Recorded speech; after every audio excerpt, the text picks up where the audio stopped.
हम अपने पैसे भारत सरकार के बैंक में यदि जमा है ना, तो कहीं भी भेज सकते हैं। भेज सकते हैं ना। तो ऐसे जब हम पिंड दान देते हैं मंत्रों के द्वारा, तो भगवान को सबसे पहले पहुंचता है। फिर जहां भी वो जीव होगा तो उसका उसको पुण्य पहुंचा दिया जाएगा। हम बैंक में हमारा पैसा हम कहीं भी भेज सकते हैं ना, किसी को भी दे सकते हैं।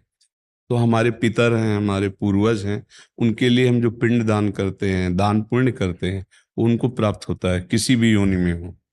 उनकी उन्नति हो जाएगी।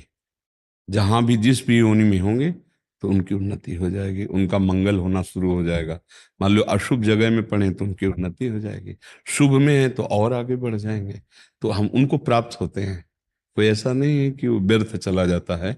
हम जब भगवान, पहले बात तो भगवान को ही जाता है और भगवान उसको वहां भेज देते हैं। वही तो है सब रूपों में। तो जहां भी उनको पता है ना वो जीव इस जगह गया है, उसको भेज देते हैं। हमें पता नहीं कि वो कहाँ गए हैं, लेकिन श्री भगवान को पता है। इसलिए मंत्रों के द्वारा दिया जाता है कि सब मंत्र श्री भगवान के हैं, तो वो वस्तु भगवान को पहुंची, वो पुण्य भगवान को पहुंचा और भगवान ने वहां उसको पहुंचा दिया। क्योंकि भगवान ही सब जान रहे हैं ना। तो ऐसे विभाग अलग अलग बना हुआ है।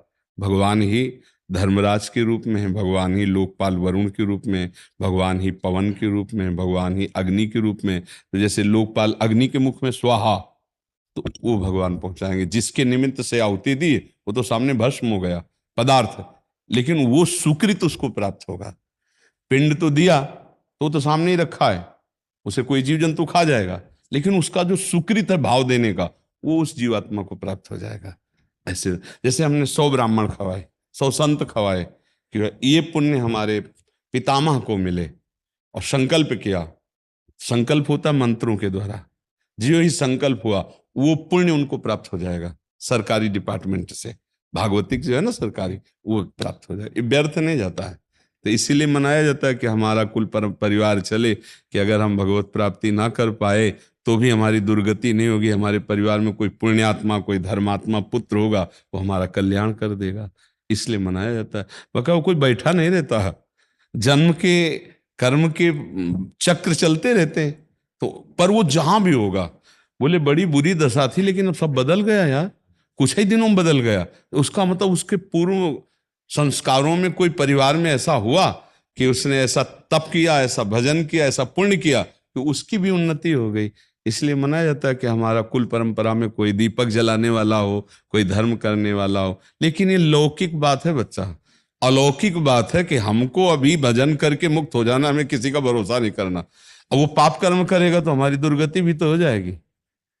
शास्त्रों में ऐसा आता है, जिसके कुल का पुत्र ऐसा पैदा हुआ जो विध्वंसक होता है, तो उसके पितर नरक चले जाते हैं। और कुल का पुत्र ऐसा पैदा हुआ पुण्य करने वाला, तो पितर उसके स्वर्ग चले जाते हैं, उत्तम लोकों को जाते हैं।